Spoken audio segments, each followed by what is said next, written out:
शासनपति प्रभु महावीर स्वामी को हम वंदन करते हैं। सभी गुरु भगवंतों को तिकोतों के पाठ से वंदन करते हैं। श्रद्धावान भाई और बहनों, आपके अंदर विराजित आत्मा को माजलगांव से सुभाष कोठारी का सादर प्रणाम, सादर जय जिनेन्द्र। उत्तराध्याय सूत्र के चौथे अध्ययन पर ये 9वां वीडियो है। हम कल 7वें गाथा का वर्णन कर रहे थे, चिंतन कर रहे थे।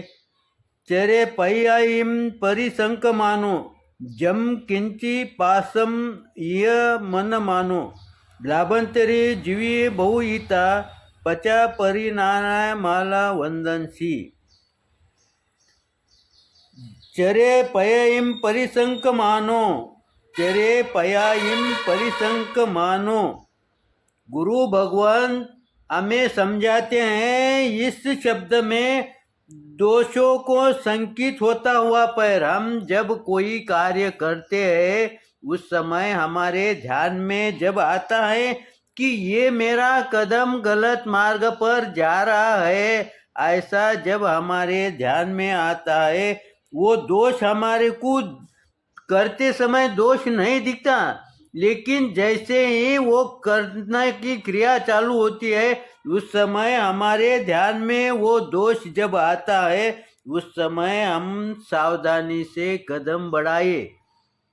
पीछे हो गया, लेकिन अब मेरा गलत कदम गिर गया है ना, तो अब इस गलत कदम को सही कैसा करने का है, उसको सही दिशा में कैसा मोड़ने का है, ऐसा रखकर चले, ऐसा रखकर हम क्रिया करें। क्योंकि जैसा जहाँ ध्यान में गलती जहाँ ध्यान में आए वहीं हम सुधार करें, ऐसा गुरु भगवान तो हमारे को कहते हैं। और इसका दूसरा एक अर्थ ये निकलता है, धर्म के पदों को यानी धर्म के स्थानों में कहीं भूल हो जाए ऐसी शंका करता हुआ संयम मार्ग पे विचरण करे। यानी धर्म के मार्ग, यानी धर्म का जो मूल गुण है, जो धर्म का सही गुण है, उस गुण वो गुण अगर हमारे ध्यान में जब भी आ जाएगा उस समय हम वापिस सही मार्ग पर आ जाए। पहले इसमें ये कहा है कि तुम्हारा पैर गलत जगह पर या गलत मार्ग पर गिर गया तो वहाँ सावधान हो जाओ। और दूसरी बात उन्होंने क्या कहा है कि धर्म में कोई भूल हो जाए, जब भूल हो जाए, ये जब हमारे ध्यान में आता है कि मैं ये जो क्रिया कर रहा हूँ ये क्रिया गलत हो रही है, जैसा ही हमारे ध्यान में आए तो अब हम सही दिशा में वापिस मुड़े। आगे के शब्द में क्या कहा है गुरु भगवंतों ने, जम किंची पासम। यहाँ पर इन्होंने इस शब्द के माध्यम से हमारे को ये समझाते हैं, जो कुछ भी थोड़ा सा भी प्रमाद दोष, यानी जो कुछ भी हमारे में प्रमाद एक साथ नष्ट नहीं होता, वो समय समय पर ध्यान रखते गए तो वो प्रमाद कम होता जाएगा। वैसा ही जैसे ही हमारे में थोड़ा भी प्रमाद कहीं दिखा तो उस समय हम सावधान हो जाए। और आगे और क्या कहा उन्होंने, संसार में जो भी धन जन आदि पदार्थ है, गृहस्थों से परिचित आदि उन्हें पाश रूप मानता हुआ, पाश रूप यानी बंधन रूप, संसार के अंदर जो धन है, जो जन है, धन यानी तुम्हारा परिग्रह, संसार के अंदर जो तुम्हारा परिग्रह है, और दूसरा जन यानी तुम्हारे आजू बाजू के जो तुम्हारे सगे संबंधी है, ऐसे गृहस्थ जो परिचित है या अपरिचित भी है, ऐसे इनके बंधन में न चले। पाश रूप मानता हुआ यानी उसने उनको बंधन रूप में नहीं मानना, उनसे हमारे को सही दिशा कैसा करना, उनसे सही, जैसा हम कोई कार्य करते करते अगर गलत कार्य हो गया तो हम उसको सही करते हैं। कोई सब्जी बनाते बनाते अगर किसी में नमक आदि गिर गया है तो हम ये ध्यान में आते के साथ हम उसको नमक निकाल तो नहीं सकते, लेकिन नमक का जो तीव्रता है वो हम कम कर सकते हैं। उस तीव्रता को कम करने के लिए हमें क्या करना चाहिए, इस तरह से गुरु भगवंतों ने हमें कहा है। आगे क्या कहते, पचा परिणाय माला वंदनसी। इसके पश्चात जब शरीर जरा जीर्ण अशक्त हो जाए, जब हमारा शरीर जीर्ण अशक्त हो जाए, ज्ञान परियज्ञ से स्वयं जाने के वास्तव में इस शरीर से अब सम्यक दर्शन की विशिष्ट गुणों की प्राप्त नहीं होती, न ही निर्जरा होती है, बल्कि अभी इसमें थोड़ा सा बल वीर्य पुरुषार्थ है।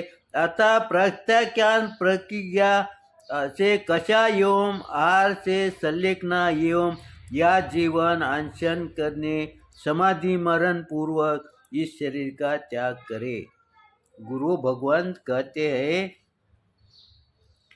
कि जब हमारा शरीर जीर्ण होता है, शरीर साथ नहीं देता है, जब ये हमारे ध्यान में आता है, तब सम्यक दृष्टि से हम हमारे गुणों को जागृत करते हुए निर्जरा करें। क्योंकि थोड़ा तो भी पुरुषार्थ रहता है। हमारा शरीर कितना भी अशक्त हो गया, कितना ही कमजोर हो गया, तो भी पुरुषार्थ थोड़ा बहुत तो भी रहता है। और साथ में पुरुषार्थ शरीर साथ नहीं दे रहा है, फिर भी हमारा मनोबल अगर मजबूत होगा तो मनोबल को लिए हमारे को शरीर की शक्ति की जरूरत नहीं गिरती है, लेकिन हमारा मनोबल अगर मजबूत होगा तो उस समय हम क्या करना चाहिए, पचखान लेना चाहिए, कषाय का कम करना चाहिए, आहार कम करना चाहिए। इसके लिए हमारे को ताकत लगती है क्या? अगर जब हमारा समय जीर्ण क्षीर्ण हो जाए, शरीर बिल्कुल ही साथ नहीं देता है, तब हमारा मनोबल को कोई क्षति पहुंचती नहीं। क्योंकि मनोबल ये ऐसा बल है, वो कोई भी शरीर की हालत होगी तो भी तुम्हारा अगर मनोबल मजबूत होगा तो उस समय हम ये प्रार्थना करें मन के अंदर, हे प्रभु मेरा शरीर साथ नहीं देता है, फिर भी मेरी इच्छा है। क्या इच्छा है? मैं प्रत्याख्यान लूं। भले ही प्रत्याख्यान पालने में दिक्कत आए तो भी मनोबल से हम प्रत्याख्यान ले सकते हैं। हमारे जो कषाय हैं वो कषाय को हम कर सकते हैं। यहाँ पर कषाय यानी समझो ऐसे समय पर, जीर्ण समय पर कोई क्रोध जागृत होना स्वाभाविक है, तब हम ये ध्यान रखें कि मेरी कषाय जागृत न हो। उस समय हम उस कषाय पर अगर हमने कंट्रोल रखा तो ये भी धर्म हो गया। और बाद में गुरु भगवंतों ने आहार कहा है, यानी आहार भी इस समय हमारा आहार पाचन नहीं होता है, उस समय हम आहार की मात्रा कम करें। क्योंकि आहार ये हमारे शरीर को बाधक होता है इस समय में, उस समय हम आहार की मात्रा कम करें। भले ही हमारी इच्छा भोजन में होंगी तो भी कम ले। इसलिए हमारे को गुरु भगवंतों ने क्या कहा है, उन्नोद्री तप कहा है। ठीक है, जब हमारे को उन्नोद्री तप करने की इच्छा नहीं हुई, उस समय नहीं भी किया तो भी चलेगा, लेकिन जब शरीर साथ नहीं देता है उस समय हमारे को उन्नोद्री तप करना ही चाहिए। इससे क्या होगा, तुम्हारे शरीर को सहायता पहुंचेगी, तुम्हारा कषाय में जो तीव्रता है वो मंदता आएगी, और तुम्हारी जो पचखान है उसमें भी वो सहायता करेगा। इसीलिए हमारे को गुरु भगवंतों ने एक प्रमाद को कम करने से कहाँ तक लाके उन्होंने बिठाया है। सिर्फ हमारे को शुरुआत में उन्होंने सिर्फ प्रमाद के प्रकार बताए और कौन से प्रमाद कहाँ कहाँ कम करना है। सभी प्रमाद कम नहीं होते, लेकिन कौन से समय पर कौन सा प्रमाद कम करना है जिसका ज्ञान इन्होंने हमारे को दिया। और जैसा ही ज्ञान होता है तब वो हमारे को आचरण में आता है। और ज्ञान ही नहीं होगा तो आचरण काय का करेंगे, कैसे करेंगे। इसीलिए मेरे समझाने के अंदर निश्चित रूप से गलत हुआ होगा तो उसके लिए आप क्षमा करेंगे, सही हुआ होगा तो लाइक करेंगे, शेयर करेंगे। इसी आशा के साथ ओम शांति।